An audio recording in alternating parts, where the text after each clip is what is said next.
Good morning class 7th. Today we are going to start our new chapter of SST, chapter number 12 inside our earth कि हमारे earth के अंदर क्या क्या है.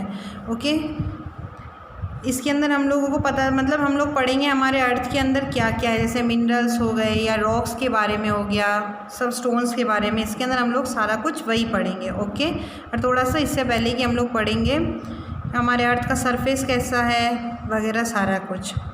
Now I am beginning with this chapter. Okay, we have acquired detailed knowledge of the earth's surface in the present time. हम लोगों को पता है हमारे अर्थ के बारे में अभी हम लोगों को थोड़ा बहुत नॉलेज है. However, no one has been able to take samples of the center of the earth so far. मतलब अर्थ के जो सेंटर का जो भी सैम्पल है वो अभी तक कोई नहीं ले पाया.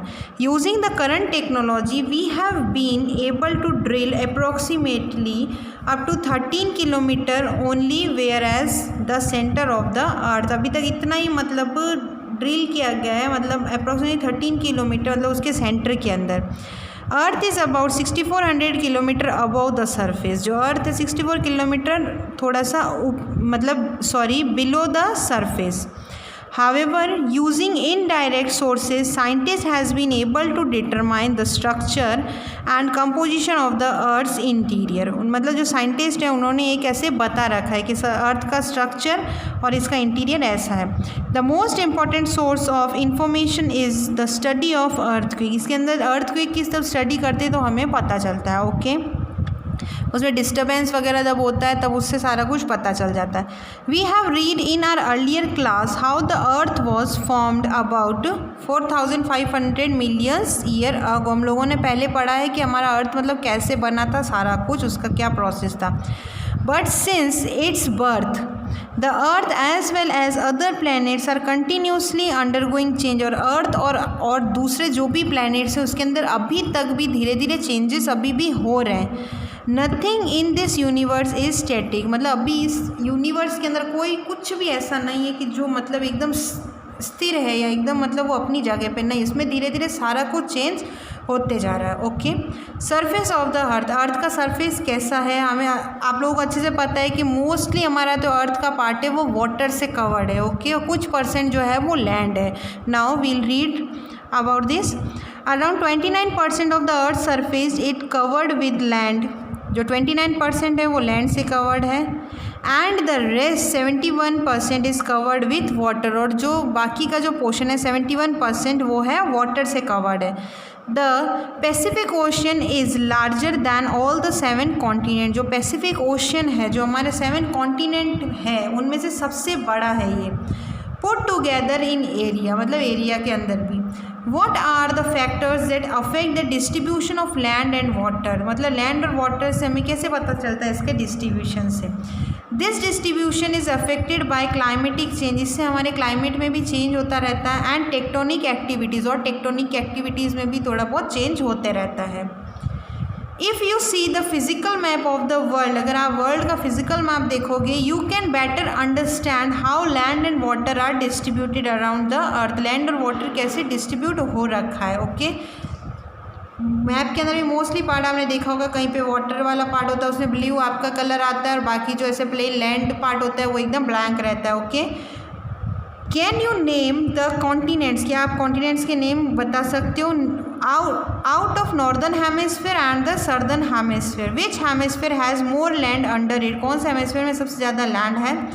the distribution of land and water has a great impact of the global climatic. जो लैंड और वाटर का डिस्ट्रीब्यूशन है उससे हमारे मतलब कि क्लाइमेट में काफ़ी मतलब असर होता है. Pattern and rainfall. उसमें रेनफॉल वगैरह या जो कुछ भी हो. From where do we get the moisture of precipitation. हमें मॉइस्चर कहाँ से मिलता है. सी से. It is from the sea. जो आसपास जो भी हमारे अर्थ के जो चारों तरफ जो एरिया है जहाँ पे वाटरी पार्ट है उसमें थोड़ी सी नमी जो होता है वो हमें उधर से ही मिलता है. Okay now it altars the climate in the coastal region through the sea breeze. Coastal region के अंदर सी ब्रीज के थ्रू मतलब वहाँ पे जो क्लाइमेटिक चेंजेस वगैरह जो होते हैं जो भी मतलब जो हवा वगैरह जो भी है लैंड का वो डायरेक्टली सी के उधर जाता है तो उससे.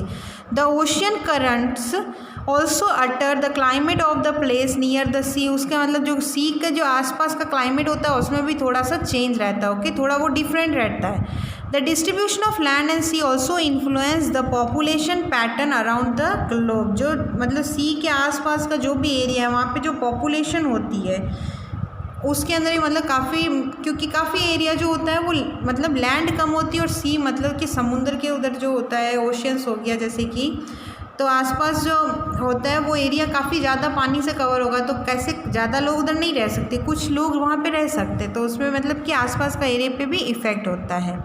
Okay, relief, this is new topic. You know that high mountain, plateaus, valley, plains, हमारे को पता है कि मतलब हिल्स है, प्लेन्स है, माउंटेन्स है, ये सब हमारे इधर अर्थ के ऊपर है। Are some of the land forms found on the earth surface, ये हमारे अर्थ के ऊपर सब कुछ है। The above variety of land form influence that population on the earth, हमारे पहले जो हमने पढ़ा था उससे पॉपुलेशन के बारे में, मतलब कि कैसे लोग रहते हैं या मतलब कितना एरिया उनमें कवर हो रहा है, ये सब हमने उसके लिए पढ़ा था, पॉपुलेशन के लिए। The highest mountain peak of the Himalaya, सबसे हिमालय की हाइएस्ट माउंटेन पीक कौन सी है?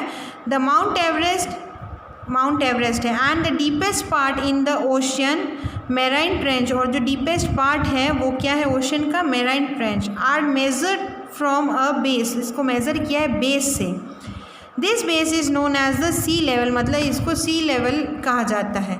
The location of a particular place, इसकी पर्टिकुलर मतलब जो लोकेशन है is determined with reference to the sea level, इसको सी लेवल से मतलब डिस्क्राइब कर रखा है। Therefore whether this place lies above the sea, ये जो जगह है वो सी के थोड़ा सा ऊपर है लेवल और बिलो इट, या फिर थोड़ा सा उसके नीचे। Okay, now class today I have explain you chapter number 12, two topics I have explain you, surface of the earth, earth का सरफेस मैंने आपको एक्सप्लेन किया है, और री लाइफ मैंने आपको एक्सप्लेन किया है। इसमें आपको क्लाइमेट के बारे में और जो भी पॉपुलेशन के बारे में सारा कुछ बताया है, सी ब्रीज के बारे में भी आपको मैंने एक्सप्लेन किया है। So today till here you have to read this chapter, then only you will get that what I have explain you, तभी आप समझ पाओगे मैंने आपको क्या समझा। अदरवाइज बिना इसको रीडिंग किए, बिना वीडियो को आप देखे आप इसको चैप्टर नहीं समझ सकते। Okay, so you have to read this chapter till here where I have read you. Okay, thank you.